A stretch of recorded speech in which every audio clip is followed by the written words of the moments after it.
Pour notre prochaine intervenante, je suis ravie d'accueillir sur scène quelqu'un qui fait bouger les lignes dans une entreprise qui est emblématique et masculine par excellence.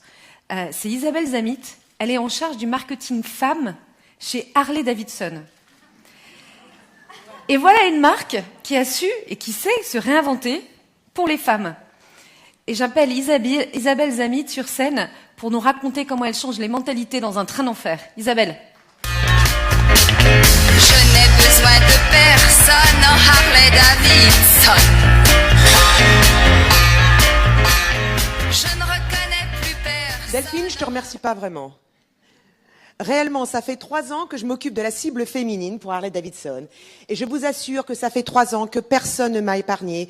Tout le monde me colle Brigitte Bardot sur le dos, quoi que je fasse. Donc, j'aimerais quand même clarifier un point aujourd'hui, une bonne fois pour toutes. Brigitte ne sera pas là cet après-midi, je ne l'ai pas invitée, et que le syndrome Brigitte Bardot est révolu. Donc, le principe de la femme objet à côté d'une moto Harley, ça fait partie du passé.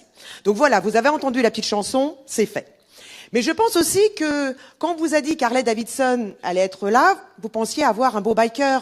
Vous savez, celui-là avec la grosse barbe, le gros tatouage, le ventre, moyenne d'âge 60 ans. Ben non, il y a des femmes chez Harley, et je ne suis pas la seule. Il y a énormément de femmes à la filiale française, mais partout dans le monde, dans les concessions, dans les ateliers mécaniques. D'ailleurs, quand on parle de Harley-Davidson et des femmes, je suis certaine que vous avez déjà pas mal d'idées. D'habitude, on me dit souvent que c'est plutôt concours de t-shirt mouillé, la fille à moitié dénudée, assise bien sûr derrière son biker, et si elle devait porter un blouson, c'est avec des franges. J'ai essayé de trouver de franges, mais on n'en a plus, ça fait très très longtemps. Donc comme Delphine vous disait, Harley-Davidson, c'est une marque légendaire, iconique. Quand vous achetez une Harley, vous achetez plus qu'un 2 roues, vous achetez tout un imaginaire. Mais seulement, c'est une marque aussi qui souffre de clichés, de stéréotypes et de préjugés. Mais est-ce qu'ils sont encore valables? Peut-être pas, mais ils sont encore là. D'ailleurs, si on s'éloigne d'Harley-Davidson, si on regarde simplement la pratique de la moto, quelqu'un a décidé il y a une centaine d'années que la moto, c'était pour les hommes. Parce que le désir de liberté, d'évasion, d'émancipation, simplement de se faire plaisir au guidon d'un 2 roues, c'est un truc d'homme. Les femmes, elles n'ont pas du tout envie de faire ça. Puis en plus, les pauvres petites choses, elles pourraient se faire mal, et puis c'est un peu lourd. Enfin bon, c'est pas pour elles. Il faut quand même savoir qu'il y a quand même 25 millions de femmes qui roulent sur des 2 roues et des grosses cylindrées. Mais et d'ailleurs, elles sont de plus en plus nombreuses à passer le permis moto. Et d'ailleurs, elles sont d'excellentes motardes. Parce que la moto, c'est pas une question de force, c'est une question de technique. Et moi, quand j'ai passé mon permis moto, je vous assure, je l'ai vu. Alors là, je vais peut-être un peu caricaturer à mon tour, et messieurs, veuillez m'excuser, mais quand un homme en permis, on lui dit va faire vroom vroom, il est content. Vroom vroom, super, je vais faire vroom vroom, génial. Sauf que quand une femme, vous lui dites va faire vroom vroom, elle demande pourquoi, comment, les tenants et les aboutissants. Et donc, en effet, elle a besoin de comprendre, et donc elle est très technique et anticipe très très bien la route, les trajectoires et les dangers. Mais d'ailleurs, quand on parle des femmes qui roulent, souvent, ce n'est plus du tout une femme, ça devient une motarde. Vous savez, c'est quelque chose de très masculin, d'agressif, c'est toujours relié à quelque chose de pas très positif. D'ailleurs, une étude du CNRS a démontré que si une femme met son permis moto sur son CV, elle a 3 fois moins de chances d'être invitée à un entretien. Petite parenthèse, pour les hommes, permis moto, pas permis moto, sont toujours invités, ceux-là, ça, il n'y a pas de problème. Mais pour la femme, ça a une conséquence. Je voudrais quand même vous assurer que je n'ai jamais frappé ni aboyé sur qui que ce soit en réunion, mais bon, apparemment, c'est pas clair pour la société. Donc, comme on voit, il y a plein de préjugés, d'idées préconçues, et on ne sait pas réellement pourquoi. Et pourquoi ils sont encore là. Et donc, quand j'ai commencé chez Harley-Davidson, c'était important de savoir, de connaître les femmes. Donc, on a parlé à des centaines de femmes en France, celles qui avaient le permis, qui roulaient ce gros cylindré, les 125, les scooters, les passagères, enfin, absolument tout le monde. Et ce qui était intéressant de voir, c'est que la motivation première de ces femmes, c'est pour rouler sur un 2 roues, c'était l'évasion, la liberté et se faire plaisir sur un guidon.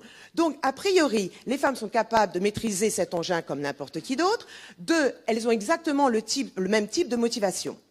Donc, pour nous, le premier chantier qu'il fallait faire, c'était pas de parler de nos motos, c'était de changer les mentalités, de faire en sorte que la moto au féminin ne soit pas une sorte de tabou, de niche dans la niche, que c'est absolument pour de sortes d'ovnis qui sont vraiment en dehors de la marge de la société. Loin de là. C'est en fait quelque chose qui est absolument normal.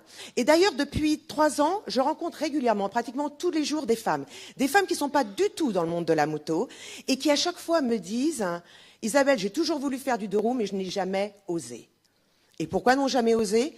Parce que la société, quelqu'un a dit qu'elle n'était pas capable de le faire ou que son image en serait détériorée. Donc, on a décidé de travailler sur l'image. Alors forcément, j'aurais pu faire une pub avec une femme sur la moto qui fait vroom vroom, génial. Bon, enfin après, c'est pas ça qui fait bouger les mentalités. Mais d'avoir ce chantier à un moment où le digital est là, ça fait une grande différence. Le digital a été un outil absolument formidable pour nous, parce qu'on a pu aller à la rencontre des femmes. C'est pas les femmes qui n'osent pas, vont subitement à rentrer en concession et dire « Ouhou, j'aimerais faire de la moto », parce que ça va pas se passer. Et donc le digital, grâce à la multitude, à la richesse des outils qu'il offre, on a pu aller voir les femmes, leur parler, et elles ont pris ce qu'elles avaient envie de prendre. Donc on a fait des jeux digitaux, beaucoup plus ludiques, pour leur montrer voilà l'environnement d'Harley-Davidson qui s'éloigne donc de l'imbimbo dénudé derrière un biker. Mais aussi, on a soutenu des prix littéraires avec auféminin.com, avec Photo Magazine, pour simplement dire « osez, révélez-vous ». Ça, c'est la première chose. Et donc, puisque le digital permet aussi la viralisation, et donc on a mis énormément en avant d'autres femmes qui roulent et qui partagent leur expérience et qui pouvaient répondre aux questions d'autres femmes qui se posaient des questions. Et grâce à ça, on a pu atteindre énormément de femmes. Mais ce qui est un peu intéressant dans la digitalisation, c'est qu'aussi après, il faut le transférer dans le monde du réel. Et donc, une fois qu'on avait pris connaissance avec elles, on les a invitées à venir en concession. On a développé un concept qui s'appelle les soirées Chrome and Roses, qui sont ouvertes aux femmes qui, ont envie de faire de la moto ou ont envie simplement de poser des questions. C'est uniquement destiné aux femmes qui n'ont pas encore le permis ou qui sont en train de le passer. Et c'est quand même intéressant parce que dans une ville comme Limoges, un vendredi soir, il y a 100 femmes dans une concession moto. Et je vous assure que c'est pratiquement révolutionnaire. Et ça se passe pratiquement dans toutes les villes où ce type de soirées sont organisées. Donc elles ont envie et simplement, nous, on les aide et on les accompagne. Et le digital nous permet de faire passer ce message, de simplement d'accompagnement et ensuite de les faire vivre des expériences au réel qu'elles après partagent sur le net et démontrent que la moto, c'est absolument pour tout le monde. Donc en effet, une société peut avoir de telles initiatives pour faire bouger les lignes, c'est clair. Mais on a aussi un rôle au niveau individuel. J'aimerais partager avec vous, en conclusion, les résultats d'une étude qui est sortie il y a quelques mois, de Kelton Global, et qui a interviewé des milliers de femmes motardes et des milliers de femmes non motardes. Et les résultats sont absolument excellents. Les femmes motardes, en fait, étaient 2 fois plus heureuses, 4 fois plus sexy et 2 fois plus de confiance en elles que les non-motardes. Et je vous épargne les statistiques sur leur vie sexuelle parce que ça, c'était encore autre chose. Mais le message ici, c'est pas de dire, OK, pour que vous soyez heureuse, faites de la moto. C'est absolument pas ça. Mais parce que ces femmes ont fait quelque chose de très simple. C'est qu'elles ont complètement ignoré les stéréotypes, les clichés. Elles ont fait ce qu'elles avaient envie de faire. Elles avaient envie de se réaliser de cette façon-là. Et forcément, quand dans votre vie de tous les jours, vos actes sont en adéquation avec qui vous êtes et avec ce que vous avez envie de faire, et qui n'est pas sclérosé par des préceptes qui ont été imposés par je ne sais qui, je ne sais quand, eh bien là, vous devenez forcément nettement plus heureuse, nettement plus en adéquation. Donc, mesdames, et puis aussi messieurs d'ailleurs, révélez-vous, osez, peut-être pas pour changer la société, mais en tout cas simplement pour conduire votre vie à votre façon et pour que vous ayez le sourire le plus souvent possible.